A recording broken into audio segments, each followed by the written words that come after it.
UFO ETFAN, pesquisa e informação ufológica com seriedade e objetividade. Caso das 62 crianças que viram OVNI e seres extraterrestres em uma escola primária em Zimbábue. Em 1994, mensageiros dos céus deixaram mensagens para 62 crianças. A necessidade de um mensageiro, de um canalizador, implica diretamente em como receber essa informação, visto que vivemos num mundo dual, em duas ordens, duas realidades diferentes. O conteúdo se manifestará ou materializará conforme o grau de evolução de cada ser. A compreensão do que está sendo passado e recebido, traduzido e entendido é muito particular, próprio da capacidade de entendimento de cada um. Podemos citar aqui o mensageiro ou canalizador.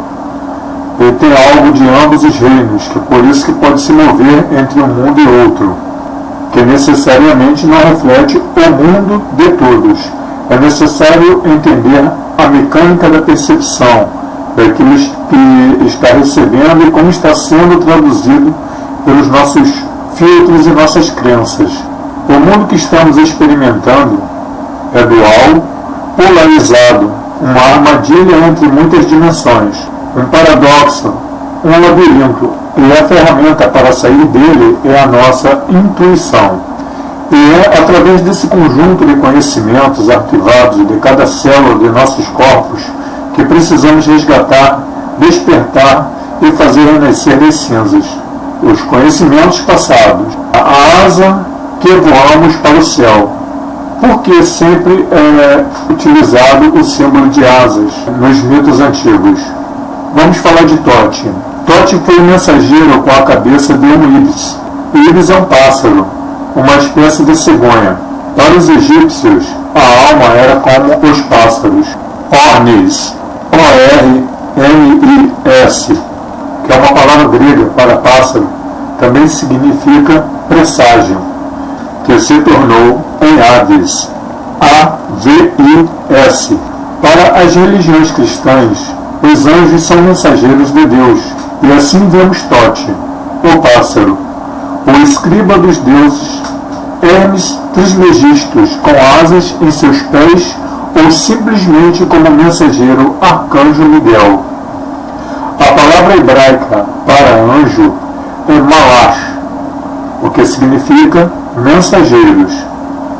A Bíblia hebraica usa os termos Malash Elohim, anjos de Deus, Malak Adonai, anjos do Senhor, Binai Elohim, filhos de Deus, Hagodeshim, os santos, todos referentes aos seres interpretados tradicionalmente como mensageiros angelicais. E por nossa vez, nós sabemos que a palavra Elohim é proveniente das palavras antigas, no caso as letras antigas, que não existia a vogal nesse período, tempos arcaicos, do tempo da antiga Mesopotâmia.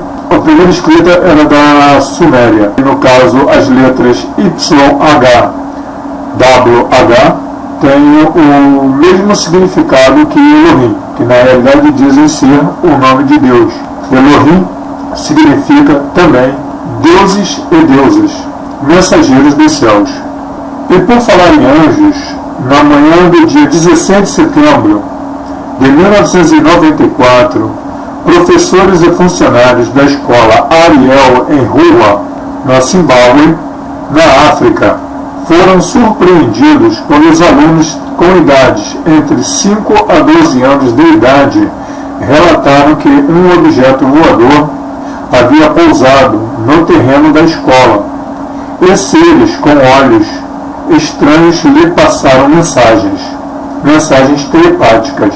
Na sexta-feira, do dia 16 de setembro, cerca de 10 horas e 15 minutos, as 62 crianças da escola Ariel, que é uma escola primária privada em Ruwa, cerca de 20 quilômetros de Harare, estavam em um intervalo de aulas, no meio da manhã.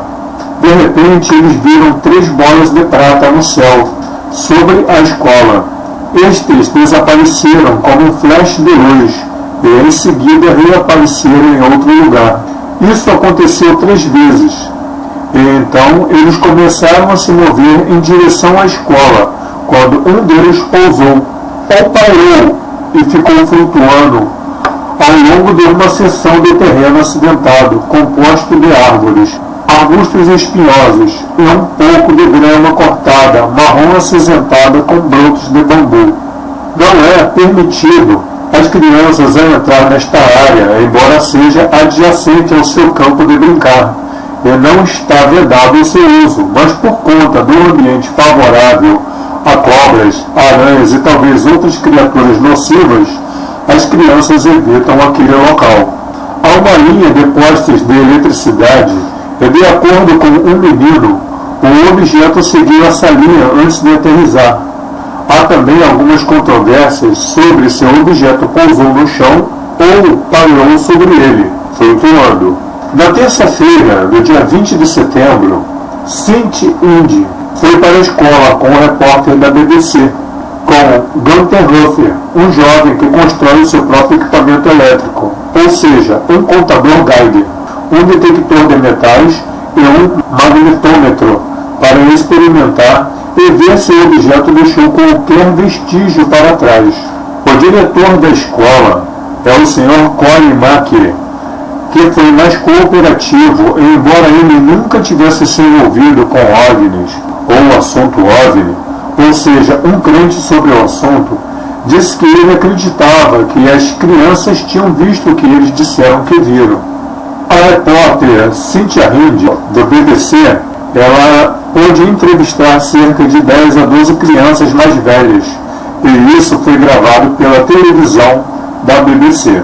Uma testemunha, Barry, disse que tinha visto 3 objetos sobrevoando, piscando em luzes vermelhas. Eles desapareceram e reapareceram quase imediatamente, mas em outro lugar. Isso aconteceu cerca de 3 vezes. O consenso da opinião era que um objeto caiu na área em que eles indicaram, cerca de 100 metros de onde eles estavam, na borda do campo de jogo da escola. Em seguida, um pequeno homem, de aproximadamente 1 metro de altura, apareceu no topo do objeto. Ele caminhou um pouco pelo chão áspero, tornou-se ciente das crianças e desapareceu. Ele, ou alguém muito parecido com ele, reapareceu na parte de trás do objeto. O objeto decolou muito rapidamente e desapareceu. De acordo com a menina, observadora de 11 anos de idade, o homenzinho estava vestido com um terno preto, apertado, e era brilhante, de acordo com esta menina. Ele tinha um pescoço comprido e magro, enormes olhos, como bolas de rugby. Ele tinha um rosto pálido com longos cabelos negros que iam abaixo de seus ombros. A repórter sugeriu ao Sr. Mackey, antes de visitar a escola, que antes das crianças serem entrevistadas, para que as crianças desenhassem o que tinham visto. Agora tem cerca de 30 a 40 desenhos, alguns dos quais são muito explícitos e claros, embora alguns sejam bastante vagos. As idades das crianças variam de 5 a 12 anos, como já havia dito. 22 cópias dos desenhos mais claros, mais específicos, o Sr. Mackey gentilmente permitiu que a repórter escolhesse as que ela gostaria de ter. A maioria das descrições são semelhantes, mas algumas das embarcações são obviamente discos voadores.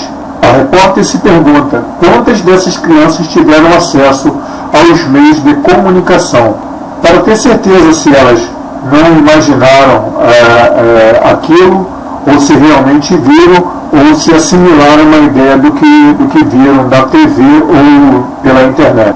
As crianças variam em culturas. Existem crianças negras, brancas e asiáticas. Uma menina disse: "Juro por todos os cabelos da minha cabeça, e toda a Bíblia que eu estou dizendo a verdade. A repórter disse que pôde perceber o prazer no rosto daquela criança quando ela afirmou que acreditava nela. As crianças menores de 5 a 7 anos de idade estavam muito assustadas na hora e correram gritando: "Ajudem-me, ajudem-me!" Quando as crianças mais velhas perguntaram por que eles estavam dizendo isso, a resposta foi: "Ele está vindo para nos comer." A repórter comenta: "Eu diria que isto se aplica mais para as crianças negras e africanas, que têm lendas de Tokoloshi, onde monstros comem crianças." Seus professores estavam em uma reunião e não saíam. Quando a repórter contou ao diretor sobre isto, ele disse que as crianças sempre gritavam durante o recreio e ninguém achava que havia algo em comum acontecendo. O único outro adulto disponível na época era uma das mães que estava executando o talk shop. Quando as crianças chegaram a chamá-la, ela não acreditou nelas e não quis sair.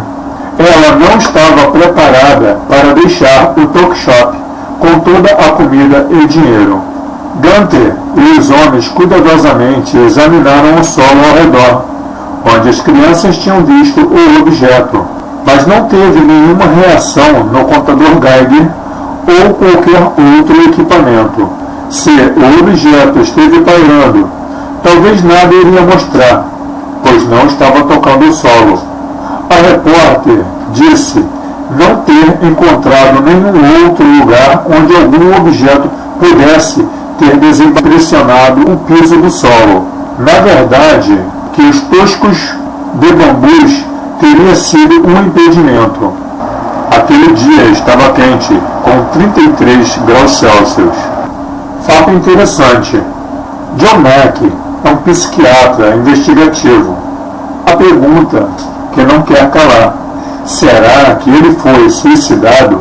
O Dr. John Mack, aos 74 anos, morreu em 27 de setembro de 2004, quando foi atingido e morto por um motorista enquanto participava de um simpósio, T.E. Lawrence Society Symposium, em Oxford, na Inglaterra. Ele passou vários anos pesquisando as alegações de rapto e abuso sexual de seres humanos por extraterrestres humanoides cinzentos, tanto que ele se sentiu compelido a escrever um livro chamado Abduction, Human Encounter, White Aliens, em 1994. Em seu segundo livro sobre o assunto, Passaporte para a Transformação Humana, Cosmos Alien, em 1994. Em seu segundo livro sobre o assunto, Passaporte para a Transformação Humana, Cosmos Alien Encounter, em 1999, e formou o PEER, Organização Sem Fins Lucrativos para investigar o fenômeno UFO, o estudo dos OVNIs, objetos voadores não identificados. Seus livros tornaram-se best-seller. Ele viajou para muitos países investigando relatos de OVNIs e, em 1994, Dr. John Mack estava visitando Zimbábue na época do evento e passou 2 dias na escola Ariel com as crianças. Entrevistou, além do diretor da escola, Corey Mack, os professores e alguns pais.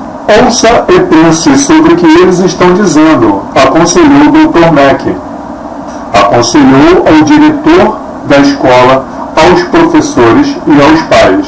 John e seu colega pesquisador, Dominique Kolimanopoulos, foram capazes de chegar até os pais e professores e convencê-los de que, mesmo se eles não acreditassem nas crianças, seria contraprodutivo acusá-los de mentir.